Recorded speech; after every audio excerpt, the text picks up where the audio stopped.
Welcome back. You're listening to Get Real with Bob and Stacy. You're joining us for our Leaders and Legends segment. And our guest is Bob Adams, founder of BusinessTown.com. Welcome to the show, Bob. It's a pleasure to be here. So I want to give everyone some background on Bob. He founded a publishing company with $1,500 in 1980, and he sold it for $40 million in 2003. He's a serial entrepreneur who has tried his hand at a variety of businesses, some of which have been more successful than others. With his latest venture, BusinessTown.com, he hopes to put other entrepreneurs on the road to this kind of success that he has experienced.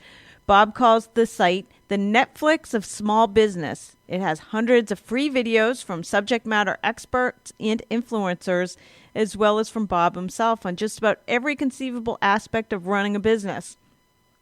We're going to talk with Bob today about Business Town, what it does, and a little bit about building empires and entrepreneurship. So first off, tell us a little more about Business Town, what it's all about. Sure. So Business Town, as I said, I think it was a Netflix for entrepreneurs, but it is free. There are about 700 short videos, typically 3 to 7 minutes, on every aspect of running a business. And while it covers all levels of business endeavors, it's really primarily aimed at somebody that's just thinking about starting a business or somebody in the first steps. Because I remember myself when I started my first business, and when I started every business thereafter, those first steps can seem overwhelming.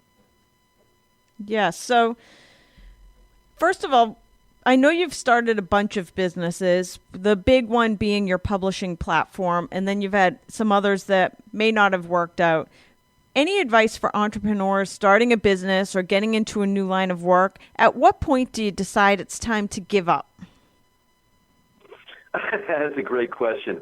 I prefer to look at it as well, the first question being related to that very much, is how do you start, and what scale do you start? Mm-hmm. And I think most people should generally hold on to their full-time salary job as long as they can while they're starting a business. There are many businesses you can start part-time, and at BusinessTown.com, we list many, many business ideas that you can start in your part-time and then go on with from there. For example, when I was in college, I started many businesses on my summer vacations. These are just 10-week summer vacations in college. Sometimes I started 3 and 4 businesses. Sometimes during winter vacations. We're talking about businesses like a bicycle rental business, a house painting business, a lawn care business, a boat rental business, a boat brokerage business, or a map business. There are all kinds of little businesses you can start. And sometimes if you're thinking about starting a big business at some point, you might just want to start a little tiny business to get your feet wet. So I think one of the ways you avoid failure and disappointment is you start slowly. You do planning. I'm a big believer in planning, and ideally you start that business part-time. But even as you're into the business for a while, I read a book a long time ago, 3 Feet from Gold, and it's all basically about the fact that sometimes in business you have failure after failure after failure in the business, but it doesn't mean that the business is going to end up as a failure. It's hard sometimes as a business owner to say, all right, am I 3 feet from gold? Meaning in 6 months, am I going to wish that I had pushed forward a little further, or is it time to give up? That's, I think, one of the big challenges. Question. And the simple answer, people like to say, well, you make money or not, but that's really not the simple, that's not really the correct answer. The correct answer is whether or not you're building something of value that will have a long-term utility. So, for example, in the 90s, I had this newspaper business that was on job listings. So companies would, when they're advertising for jobs and they couldn't fill them through the traditional big newspapers, they would advertise in our outlet. Well, as the market went south, all of a sudden the market dried up. We're losing money, and I decided this was the kind of business that would not have an enduring model. On the other hand, if it had been a website, if I had regular paying customers and sales were going south and I was even running a loss, it might have been worthwhile to continue it. So that's one of the questions I think you asked is when you're testing the viability of a business, whether or not you stay with it. I think the other thing you test, though, is if your current strategy is not working, is there another strategy you can use? And this is one thing I'm a real big believer in. Throughout the Business Town website, we talk about thinking about your strategy, rethinking your strategy. And I believe that even somebody literally running a part-time lemonade stand should having a well-thought-out strategy. It could just be a one-page plan. It could be a couple sentences, but you need to be different in a way that matters. Like one of my first businesses I could have given up on. This is a bicycle rental business on Cape Cod. I was doing exactly what the big guys were doing. I was renting bicycles. I was commissioning gas stations and sport shops to rent them, but I just wasn't getting anywhere. The problem was the competitors were entrenched. They could afford new bicycles. I had beat up used bicycles. They had the best locations. I had the worst locations, and I wasn't getting anywhere. So I finally lucked across and got aggressive. I went out to campsites, put up posters there, and I tried a different twist on the business. I tried delivering bicycles to people's campsites, and it was that differentiation and change in strategy that took a failing business that was following everybody else's strategy into a highly successful summer business. I was 19 then on a summer vacation, but it shows how important that thinking through a business is, getting the strategy right is, and yes, sometimes you need to change it. In fact, often you need to change it with your strategy with businesses, Dave. It's a competitive world. Right. Keep pivoting. So with Business Town, what made you come up with the concept? Well, I started this business actually as a fourth business in the 1990s and a whole bunch of other businesses. But as I went back and refreshed it over the last couple of years and added video to it, I particularly wanted to take people through the basics of starting a business and focus on the core issues, but also inspire people and make videos that were fun to watch. I mean, typically people are thinking about starting a business. They're working one long job, and they do some overtime, maybe working a second job, maybe they're real busy, and it's real hard to sit down and say, well, I'm gonna read a book for 50 hours. Instead, it's a lot easier to go to Business Town and watch a 4-minute video. And videos tend to be more impactful. We have text that accompanies the videos, but if you watch a video, you're more likely to go out and take action on it and be impacted on and change your way of doing things. And that's one of the things I try to get people to do in Business Town is to change their way of thinking. Because often thinking in a common sense kind of way doesn't work in starting a business. Like if you copy what the leaders are doing, if you just hire great people, if you just spend a lot of money and buy the best of everything, you're probably going to fail. You need to do things differently. You need to hold every penny. You need to be cheap, and you need to have a plan. You need to be able to pivot in your plan too. Wow, keep pivoting. And I'm on your site right now, and I love all the videos, especially that they're so short. So it's kind of like you can get the opportunity to get college business MBA by just watching short little videos throughout the day. We all have short attention spans. Sure. Some of these short ones are very important. Like you can have a 50-page business plan. We show you how to create that. In fact, I have a sample plan of Business Town for my Bob's Rent-A-Bike business. It goes on for 20 pages. But what really matters is that differentiation of a strategy that's different than other businesses that we talk about a lot, but also having a unique selling proposition that allows you to promote that difference. So, for example, when I had the bicycle rental business, we're different than other established companies. That we had cheap beat-up bicycles, and I delivered them with the old family station wagon. But that's not something I can advertise. So instead, what we would advertise is free bicycle rentals delivered to your house with just a 2-day minimum. So there were these little things in business, these little snippets that can make all the difference in the world, and that's one of the reasons that often a short video can deliver the very powerful message.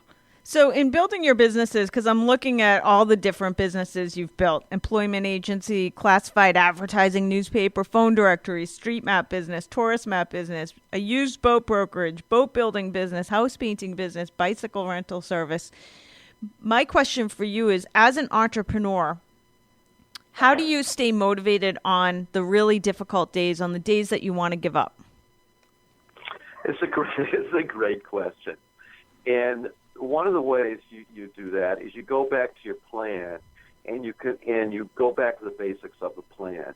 And if you feel committed about the plan, if you still feel you're on line, great. If you're not, you change it. And sometimes you have to make changes. Maybe it looks like you're running out of money, and hence you need to change your cash flow. We show you do cash flow projections so you feel comfortable with it. Sometimes you have a bad day. You know you don't want to change a strategy. You know you don't want to redo your cash flow, and you weather through it. How do you weather through a bad day like that? You change the kind of tasks you're going to do. On a really bad day, you might decide to do some more mundane routine tasks, and you try to put off your strategic thinking for the days when you're better moods. I'm a big proponent of being responsive to what kind of mood you're in and also the time of day. Right. Most people around 10 o'clock in the morning, they have a pretty good energy level. It's a good time to get their best work done. But at 3 o'clock in the afternoon, people across the board just tend to hit the doldrums and they're kind of just plodding through. So I believe in trying to get out of the way. Your first hard task in the morning, focus on one task as much as you can throughout the day, even if you have to do some more pressing things and get back to it. Have a plan, but you need to go with the flows. We're all only human. And I have a lot about this on the site, and it's one of the things I very much feel a mission to convey to people that while starting a business can be great, it can be super satisfying, there are going to be days when it feels rough, when it feels like the world's caving in. And that's one of the things I've talked about in Business Town. You let people know that I've had those days too, and even with all my business experience, I continue to have days like that. Yep. But that's part of the nature of building a business. That's part of why you need to be a tough cookie to do it. You need to have some drive, and you need to have some direction. And it's those tough days, too, that having that plan made up, having that direction made up, and having a vision, we talk about how to make a vision statement made up, helps keep you going. Right. And I also think it's important to have a big network, and I can see that you're involved in a number of business organizations, the Young Presidents Organization, World's Presidents Organization, Harvard Business School Association of Boston. How important is a network for an entrepreneur, and do you have any advice for somebody who maybe is not a great networker or is shy, how they can go out and start building a network? It's okay to be shy in business. One of the things I had to do in my first newspaper business, I started a newspaper in college, I had to go and sell ads. I was scared to death of it. I developed a sudden stammer and stutter, but I could do it because being the entrepreneur, you believe in your business and you keep going. You don't have to be a great networker, but it does help to get out there. And yes, I belong to a lot of prestigious business organizations, but that's not what really matters as much. What matters more is being able to have those in-depth, tough conversations, like when you're having a problem with a client, with cash flow, having somebody you can talk to about it. It might be one or two friends who are in business. It might be a little forum group you get together with once a month to discuss intimate business issues. That's what's more important than going to big, glamorous meetings where there are hundreds of other people there. That's great. And what's cool for you is when you get stuck in business, you can just go to your own website and find find the video that you need to help remotivate you. Well, you make a joke of that, but I have actually literally gone back to listen to my own advice and watch my own videos. Yes. But another thing it does, a lot of people today, they're doing a business out of their home, and they might have employees, but they're hourly employees, and they can't go out and discuss with them, hey, cash flow is tight, it might be laying people off. So one of the things I've tried to do in Business Town with that feel of video is make it feel there's somebody there, there's somebody in your court, there's somebody who's been through all these difficulties before in many kinds of different situations, who knows what you're feeling.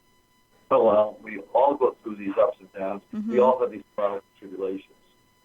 Yeah, that's awesome. And so, first of all, when did you start the website? On the website, I started, it was a fourth business. I was running my book publishing company at the time. I was running a much larger website on careers and jobs, and I also had a software and multimedia business. So this website I had was based on a lot of material from some of the books that I had written and some of the software products I developed. And originally, was it blogging and not video?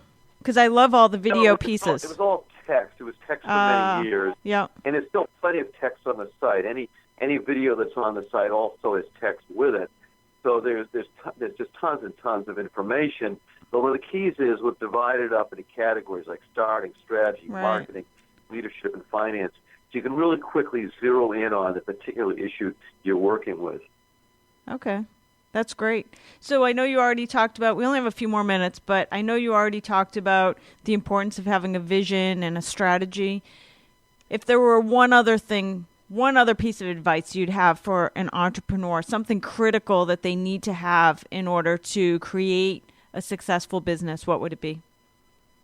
Well, anyone can succeed in business, but it's going to be a lot tougher if you choose a difficult business to go into. And actually I have a video talks about bad businesses and good businesses. I also have a bunch of videos with business ideas under $2,000. And I believe most people don't give enough thought to what business they want to start. They think, well, I have a little experience at this. Right. That sounds kind of fun, but you really need to think through all of your businesses, maybe into plans of businesses you're not going to start to find out they're worthwhile. I mean, look at venture capitalists. They expect a comprehensive plan. They'll study like the Dickens just to invest a small percentage of the net worth in your business. So if you're starting a business and putting a big chunk of your net worth in it, don't you want to at least do what venture capitalists do? Almost nobody does it starting a business. People just tend to drift into it. So I suggest you really go out there and think through a lot of these business ideas. We have a lot of takes on that on the show on business ideas, what makes them work, but there's some businesses that are just inherently difficult to succeed in. So we have with us Bob Adams. His site is businesstown.com. Everything you need to know about building, creating, strategizing for a business. Bob, the #1 video on businesstown.com. If somebody has only 5 minutes to spare today, what do they need to see on your website? It's businesses you can start for under $2,000. It's a great 17-minute video about 30 businesses. Huh. They're not, necessarily super glamorous spaces. Practical businesses. Most people can start them part-time, get up and going quickly, and they're a lot of fun. Awesome stuff. Again, it's Bob Adams, and his site is businesstown.com. Thank you for joining us today, Bob. Thanks, Bob. Okay. Have a great business. That's going to do it for this edition of Get Real. Join us again next weekend for more.